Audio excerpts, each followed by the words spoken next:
தமிழக சட்டசபை தேர்தலையொட்டி 3 நாட்கள் மதுக்கடைகள் மூடப்பட்டதால் நேற்று இரவும் இன்று காலையும் மதுக்கடைகளில் கூட்டம் கூட்டமாக குவிந்த மதுப்பிரியர்கள் மதுபானங்களை வாங்கி சென்றனர்.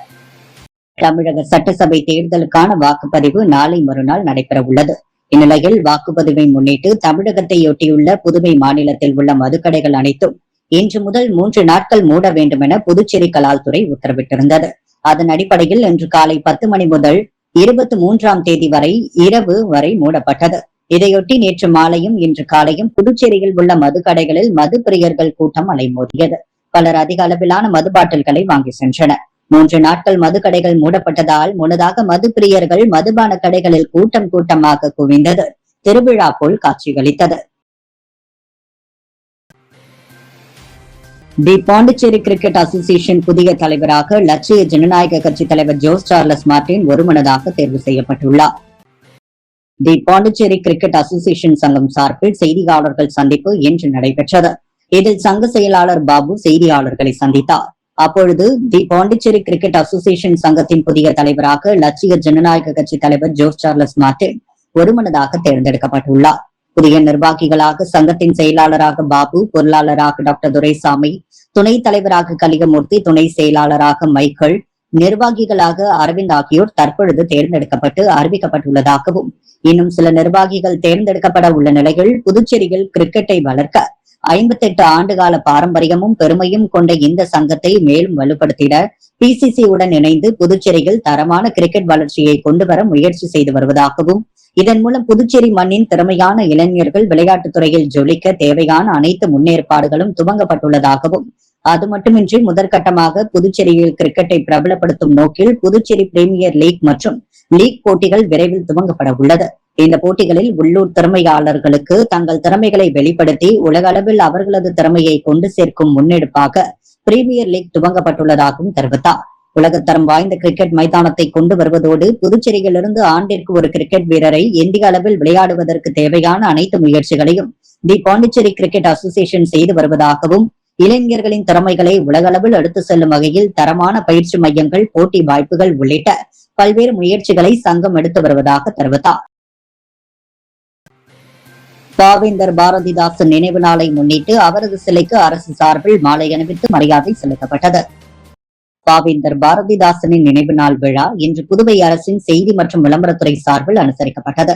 அதை முன்னிட்டு பாரதி பூங்காவில் அமைந்துள்ள அவரது சிலைக்கு செய்தி மற்றும் விளம்பரத்துறை இயக்குநர் சுரேஷ் ராஜ் மாலை அணிவித்து மரியாதை செலுத்தினார். அப்போது செய்தி மற்றும் விளம்பரத்துறையை சேர்ந்த அதிகாரிகள் பலர் உடனிருந்தனர். தொடர்ந்து பாரதிதாசன் அறக்கட்டளை சார்பில் அறக்கட்டளை தலைவர் பாரதிதாசன் பேரன் கோ பாரதி தலைமையில் பாரதிதாசன் சிலைக்கு மாலை அணிவித்து மரியாதை செலுத்தப்பட்டது. இந்நிகழ்ச்சியில் பாரதிதாசன் அறக்கட்டளையை சேர்ந்த நிர்வாகிகள் பலர் கலந்து கொண்டனர். தொடர்ந்து பாவேந்தர் பாரதிதாசன் நினைவு நாளை முன்னிட்டு அவரது சிலைக்கு தமிழக வெற்றி கழகம் சார்பில் முன்னாள் சட்டமன்ற உறுப்பினர் சுவாமிநாதன் தலைமையில் மாலை அணிவித்து மரியாதை செலுத்தப்பட்டது. இந்நிகழ்ச்சியில் நிர்வாகிகள் பலர் கலந்து கொண்டனர்.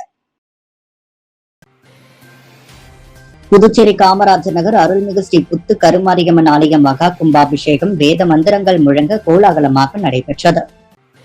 இந்த விழாவை முன்னிட்டு கடந்த சில நாட்களாக யாகசாலை பூஜைகள், கலச ஸ்தாபனம், ஹோமங்கள் உள்ளிட்ட பல்வேறு வைபவங்கள் நடைபெற்றன. கும்பாபிஷேக தினமான அதிகாலை முதலே வேத மந்திரங்கள் முழங்க யாகசாலையில் புனித நீர் பூஜிக்கப்பட்டு பின்னர் கோபுர கலசங்களுக்கு அந்த புனித நீர் ஊற்றப்பட்டு கும்பாபிஷேகம் நடைபெற்றது. இந்நிகழ்வில் பக்தர்கள் திரளாக கலந்து கொண்டு அம்மனை தரிசனம் செய்தனர். தொடர்ந்து சிறப்பு அபிஷேகம், அலங்காரம், தீபார்த்தனை நடைபெற்றது. பக்தர்களுக்கு அன்னதானமும் வழங்கப்பட்டது. உள்ளூர் மக்கள், ஆலய நிர்வாகிகள், பொதுமக்கள் இணைந்து விழாவை சிறப்பாக நடத்தினர். கலித்தீர்த்தால் குப்பம் பெருந்தலைவர் காமராஜர் கலைக் கல்லூரியில் 4ஆம் ஆண்டு மாணவர்களுக்கான வேலை வாய்ப்பு வழிகாட்டி நிகழ்ச்சி நடைபெற்றது. இந்த நிகழ்ச்சியில் கல்லூரியின் முதல்வர் லெப்டினன்ட் கதிர்வேல் கலந்து கொண்டு வேலை வாய்ப்பு வழிகாட்டு நிகழ்ச்சியை துவக்கி வைத்தார். இந்நிகழ்ச்சியில் மாநில மேலாளர் ஆஸ்டின் கலந்து கொண்டு NCS அரசு துறை சார்ந்த திட்டம் குறித்து பேசினார். மாணவர்களுக்கான அரசின் இலவச திட்டங்கள் குறித்து புதிய செய்ய திட்ட அட்டை வழங்கப்பட்டது. இந்திய அளவில் சுற்றுலாத்துறை மாணவர்களுக்கான வேலை வாய்ப்பு எங்கு உள்ளது, எந்த நிறுவனத்தில் உள்ளது உள்ளிட்ட பல்வேறு தகவல்களை தெரிந்து கொள்ள இது பயனுள்ளதாக இருந்தது. அதேபோல் தனியார் அமைப்புகளால் TCS, இன்போசிஸ், HCL மற்றும் ரயில்வே துறையில் வேலை வாய்ப்புகள் குறித்து தெரிந்து கொள்ள வேலை வாய்ப்பு வழிகாட்டி மாணவர்களுக்கு தெரிவிக்கப்பட்டது. நிகழ்ச்சியில் ஏரம் பவுண்டேஷன் திட்ட அதிகாரி அமர்நாத் கலந்து கொண்டு மாணவர்களுக்கான புதுச்சேரி மாநில அளவில் உள்ள வேலை வாய்ப்புகளை எடுத்துக் கூறினார். நிகழ்ச்சிக்கான ஏற்பாடுகளை சுற்றுலாத்துறை பேராசிரியர் முனைவர் தங்கப்பன் ஏற்பாடுகள் செய்திருந்தார். இந்நிகழ்ச்சியில் கல்லூரியின் பல்வேறு துறைகளை சேர்ந்த பேராசிரியர்கள் சிவகுமார், ராஜ்மோகன், தங்கப்பன், செந்தமிழர் ராஜா, வைத்தியலிங்கம் ஆகியோர் கலந்து கொண்டனர். திருக்கைலாய பரம்பரை மயிலம் பொம்மபுர ஆதீனம் ஸ்ரீமத் சிவஞான பாலய சுவாமிகள் வீர சைவ திருமடம் புதுச்சேரி கிளை சார்பில் நடைபெற்ற சித்திரை பெருவிழாவில் மயிலம் பொம்மபுர ஆதீனம் ஸ்ரீ சிவஞான பாலய சுவாமிகள் கலந்து கொண்டு சிறப்பித்தனர். திருக்கைலாய பரம்பரை மயிலம் பொம்மபுர ஆதீனம் ஸ்ரீமத் சிவஞான பாலய சுவாமிகள் வீரசைவ திருமடம் புதுச்சேரி கிளை சார்பில் சித்திரை பெருவிழா நிகழ்வு மிஷன் வேதியில் நடைபெற்றது. விழாவிற்கு மயிலம் பொம்மபுர ஆதீனம் ஸ்ரீ சிவஞான பாலய சுவாமிகள் தலைமை தாங்கி சித்திரை பெருவிழா குறித்து சிறப்புரையாற்றினார். விழாவில் ஸ்ரீமத் சிவஞான பாலய சுவாமிகள் கல்லூரி முதல்வர் முனைவர் திருநாவுக்கரசு நோக்க உரையாற்ற தலைமை ஆசிரியர் கலைமாமணி புலவர் சீனு வேணுகோபால் சிறப்புரை நிகழ்த்தினார். தொடர்ந்து கலைமாமணி முனைவர் வேல்முருகன், கலைமாமணி முனைவர் நெய்தல் நாடன், முனைவர் திருமாவளவன், கலைமாமணி பாவலர் கோவிந்தராஸ் ஆகியோர் வாழ்த்துரை வழங்கினர். இதில் ஏராளமானோர் கலந்து கொண்டு சித்திரை பெருவிழா நிகழ்வை கண்டு ரசித்தனர். புதுவை ஸ்ரீ மணக்குள விநாயகர் பொறியியல் கல்லூரியில் தேசிய அளவிலான 5 நாட்கள் பயிற்சி முகாம் ஐடிஇ இன்னோவேஷன் டிசைன் அண்ட் என்டர்பிரீனியர் என்ற தலைப்பில் நடைபெற்றது.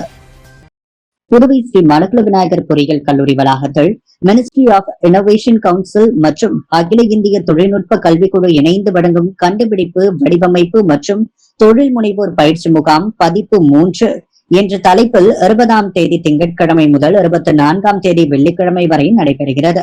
இதன் துவக்க விழா இக்கல்லூரி வளாகத்தில் சிறப்பாக நடைபெற்றது. தலைமை விருந்தினராக புதுச்சேரி குறு, சிறு மற்றும் நடுத்தர தொழில்கள் மேம்பாட்டு மற்றும் வசதி அலுவலக நியூக்ளியர் துறையின் உதவி இயக்குநர் பிரீத்திகா சர்மா சிறப்பு விருந்தினராக கலந்து கொண்டு பயிற்சி முகாமினை துவக்கி வைத்து சிறப்புரையாற்றினார். அவர் தம் முறையில் MSME யோசனை முதல் தாக்கம் வரை பாலமாக செயல்படுகிறது.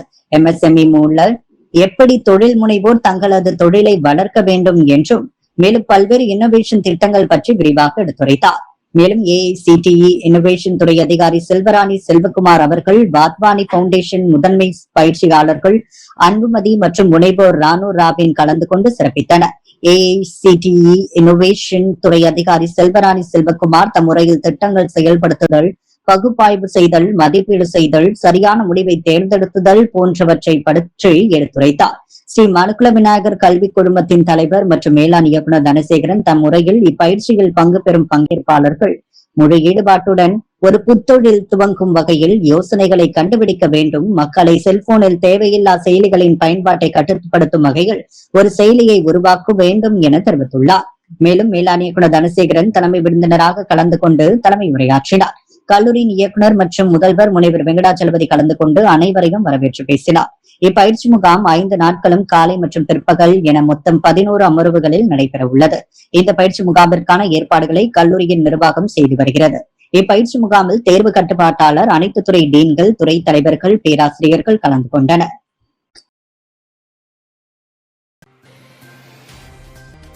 கோடை வெப்ப அலை காரணமாக அரசு பள்ளி மாணவர்களின் உடல் நலன் கருதி விடுமுறை அல்லது பயிற்சி நேர மாற்றம் வலியுறுத்தி தேசிய மக்கள் முன்னணியினர் மற்றும் மாணவர் கூட்டமைப்பினர் கல்வித்துறை இயக்குநரை சந்தித்து கோரிக்கை மனு அளித்தனர். தேசிய மக்கள் முன்னணியினர் மற்றும் மாணவர் கூட்டமைப்பினர் இன்று கல்வித்துறை அலுவலகத்தில் இயக்குநரை சந்தித்து கோரிக்கை மனு அளித்தனர். அந்த மனுவில் தற்போது புதுச்சேரியில் கோடை வெயில் கடுமையாக சுட்டெரித்து வருகிறது. இது தொடர்பாக புதுச்சேரி சுகாதாரத்துறை இயக்குநர் டாக்டர் செவ்வேல் வெளியிட்டுள்ள பொதுமக்கள் நலன் எச்சரிக்கை அறிக்கைகள் அதிக வெப்பநிலை காரணமாக ஹீட் ஸ்ட்ரோக், தலை சுற்றல், நீரிழப்பு, உறுப்பு செயலிழப்பு, உயிரிழப்பு கூட ஏற்படலாம் என குறிப்பிட்டுள்ளார். குழந்தைகளுக்கு சின்னம்மை, தட்டம்மை, வயிற்றுப்போக்கு, கண் நோய் போன்ற தொற்றுகள் எளிதில் பரவும் எனவும் எச்சரித்துள்ளார். இந்நிலையில் அரசு மற்றும் அரசு உதவி பெறும் பள்ளிகள் தற்பொழுது முழு நேரமும் இயங்கி வருவது மாணவர்களிடையே பெரும் அச்சத்தை ஏற்படுத்தியுள்ளது. பெரும்பாலான மாணவர்கள் நடத்தும் மிதிவண்டியிலும் நடந்தும் வெயிலில் பள்ளிக்கு வந்து செல்கின்றனர். பள்ளி வளாகங்களில் போதிய நிழல், குளிர்ந்த குடிநீர், காற்றோட வசதி இல்லாத நிலைகள் ஹீட் ஸ்ட்ரோக் அபாயம் அதிகமாக உள்ளது. எனவே மாணவர்களின் உயிர் மற்றும் உடல்நலனை கருத்தில் கொண்டு இக்கோரிக்கைகளை தங்கள் மேலான பரிசீலனைக்கு வைக்கிறோம். வெப்ப அலை தணியும் வரை 20ஆம் தேதி முதல் 31ஆம் தேதி வரை அனைத்து அரசு மற்றும் தனியார் பள்ளிகளுக்கும் கோடை விடுமுறை அறிவிக்க வேண்டுகிறோம். விடுமுறை சாத்தியமில்லை எனில் உடனடியாக பள்ளிகளின் பணி நேரங்களை மாற்றி இயக்கவும், மதிய வேலை வகுப்புகளை முழுமையாக ரத்து செய்ய வேண்டுகிறோம். அனைத்து பள்ளிகளிலும் ORS கரைசல், சுத்தமான குளிர்ந்த குடிநீர் கட்டாயமாக்கப்பட வேண்டும். விளையாட்டு, உடற்பயிற்சி, NCC, NSS போன்ற வெளிப்புற செயல்பாடுகள் தற்காலிகமாக நிறுத்தப்பட வேண்டும். மாணவர்கள் சீருடை விதிகளில் தளர்வு அளித்து வெளிர் நிற காட்டன் உடை அணிய அனுமதிக்க வேண்டும். தமிழ்நாடு, ஒடிசா, மேற்கு வங்கம் போன்ற மாநிலங்கள் வெப்ப அலையை கருத்தில் கொண்டு ஏற்கனவே பள்ளிகளுக்கு விடுமுறை அறிவித்துள்ளதை தங்கள் கவனத்திற்கு கொண்டு வருகிறோம். ஆகவே சுகாதாரத்துறையின் எச்சரிக்கையை ஏற்று மாணவர்களின் பாதுகாப்பை உறுதி செய்யும் வகையில் உடனடி நடவடிக்கை எடுக்குமாறு தேசிய மக்கள் முன்னணி சார்பாக கேட்டுக் கொண்டனர். அம்மனுவில் குறிப்பிடப்பட்டுள்ளன. இந்த நிகழ்ச்சியில் தேசிய மக்கள் முன்னணியின் நிறுவன தலைவர் சு. சுவாமிநாதன், புதுச்சேரி யூனியன் பிரதேச மாணவர்கள் கூட்டமைப்பின் மாநில தலைவர் பரமேஸ்வரி, தேசிய மக்கள் முன்னணி பொதுச் செயலாளர் சிவா, துணைத் தலைவர் ஜெபின் லாரஸ், இணை செயலாளர் சதீஷ் உள்ளிட்டோர் கையொப்பமிட்டு கடிதம் அனுப்பினர். மேலும் முதல்வர் ரங்கசாமி, மாவட்ட ஆட்சியர் குலோத்துங்கனுக்கும் அவர்கள் இந்த மனுவை அனுப்பினர். ஸ்ரீ ஆதிசங்கரர் மற்றும் ஸ்ரீ ராமானுஜர் ஜெயந்தி விழாவை முன்னிட்டு நடைபெற்ற அக்கவுண்ட் ஸ்ரீ லலிதா சகஸ்ரநாமம் மற்றும் ஸ்ரீ விஷ்ணு சகஸ்ரநாமத்தை 1008 பெண்கள் கலந்து கொண்டு பாராயணம் செய்தனர். புதுச்சேரி தர்ம சம்ரக்ஷண சமிதி சார்பில் ஸ்ரீ ஆதிசங்கரர் மற்றும் ஸ்ரீ ராமானுஜர் ஜெயந்தி விழாவை முன்னிட்டு உலக நன்மை வேண்டியும் அனைவரும் சுபிக்ஷமாக வாழ வேண்டியும் 1008 பெண்கள் கலந்து கொண்டு 5 மணி நேரம் அகண்ட ஸ்ரீ லலிதா சகஸ்ரநாமம் மற்றும் ஸ்ரீ விஷ்ணு சகஸ்ரநாமம் பாராயணம் செய்யும் நிகழ்வு நடைபெற்றது. 1008 பெண்கள் கலந்து கொண்டு உலக நன்மைக்காக பாராயணம் செய்தனர். இதற்கான ஏற்பாடுகளை தர்ம சம்ரக்ஷண சமிதி சார்பில் சிறப்பாக செய்யப்பட்டிருந்தது. கவிக்குயில் நகர் முத்துமாரியம்மன் கோவிலில் நடைபெற்ற நிகழ்வு ஒன்றில் பங்கேற்ற அதிமுக மாநில கழக துணை செயலாளர் கணேசனுக்கு உற்சாக வரவேற்பு அளித்து பூரண கும்ப மரியாதை செய்யப்பட்டது. பங்கேற்ற அதிமுக மாநில செயலாளர் கணேசனுக்கு கிரேன் மூலம் பிரம்மாண்டமான மாலை அணிவித்து கௌரவிக்கப்பட்டது. இதைத் தொடர்ந்து அப்பகுதியை சேர்ந்த இளைஞர்கள் தெரு முழுவதும் மலர் தூவி உற்சாக வரவேற்றனர். பகுதி முழுவதும் திருவிழா போன்ற சூழல் நிலவியது. பின்னர் ஆலயத்தில் கணேசனுக்கு பூரண கும்ப மரியாதை வழங்கப்பட்டது. அதைத் தொடர்ந்து சிறப்பு பூஜைகள் நடைபெற்றன. மேலும் இந்த நிகழ்வில் கலந்து கொண்ட பக்தர்கள் மற்றும் பொதுமக்களுக்கு அன்னதானம் வழங்கப்பட்டது. இந்த நிகழ்விற்கான ஏற்பாடுகளை அப்பகுதியை சேர்ந்த இளைஞர் பிரசாந்த் தலைமையில் இளைஞர்கள் சிறப்பாக செய்திருந்தனர். பொதுமக்கள், கட்சி நிர்வாகிகள், பக்தர்கள் பலரும் கலந்து கொண்டு நிகழ்வை சிறப்பித்தனர். அபிஷேகப்பாக்கம் ஏரிக்கரையில் எழுந்தருளியுள்ள அருள்மிகு ஸ்ரீ மதுரை வீரன் ஆலயத்தின் 17ஆம் ஆண்டு சித்திரை திங்கள் திருவிழா சிறப்பாக நடைபெற்றது. புதுச்சேரி அரியங்குப்பம் கொம்யூன் அபிஷேகப்பாக்கம் கிராம ஏரிக்கரையில் எழுந்தருளியுள்ள அருள்மிகு ஸ்ரீ மதுரை வீரன் ஆலயத்தின் 17ஆம் ஆண்டு சித்திரை திங்கள் திருவிழா சிறப்பாக நடைபெற்றது. நேற்று காலை ஆலயத்தில் உள்ள மூலவருக்கு பால், தயிர், இளநீர், பஞ்சாமிர்தம், பன்னீர், சந்தனம் உள்ளிட்ட வாசனை திரவியங்களால் ஆன சிறப்பு அபிஷேக அலங்காரங்களுடன் மகா தீபாரதனை காண்பிக்கப்பட்டது. தொடர்ந்து நண்பகல் அன்னதானமும் மாலை ஊரணி பொங்கலிட்டு சிறப்பு பூஜைகள் நடைபெற்றது. இதில் ஏராளமான பக்தர்கள் பலர் கலந்து கொண்டு பொங்கலிட்டு நேர்த்திக்கடன் செலுத்தி சிறப்பு வழிபாடுகள் நடத்தினர். பாவேந்தர் பாரதிதாசனின் நினைவு நாளை முன்னிட்டு அவரது நினைவு இல்லத்தில் அவரது சிலைக்கு மாலை அணிவித்து மரியாதை செலுத்தப்பட்டது. பாவேந்தர் பாரதிதாசனின் நினைவு இன்று பெருநாள் கோவில் வீதியில் உள்ள பாவேந்தர் பாரதிதாசனின் நினைவு இல்லத்தில் அவரது சிலைக்கு நினைவேந்தல் நிகழ்வு நடைபெற்றது. இந்த நிகழ்ச்சிக்கு தலைமை தாங்கிய கலைமாமணி கோ பாரதி மலரஞ்சலி செலுத்தினார்.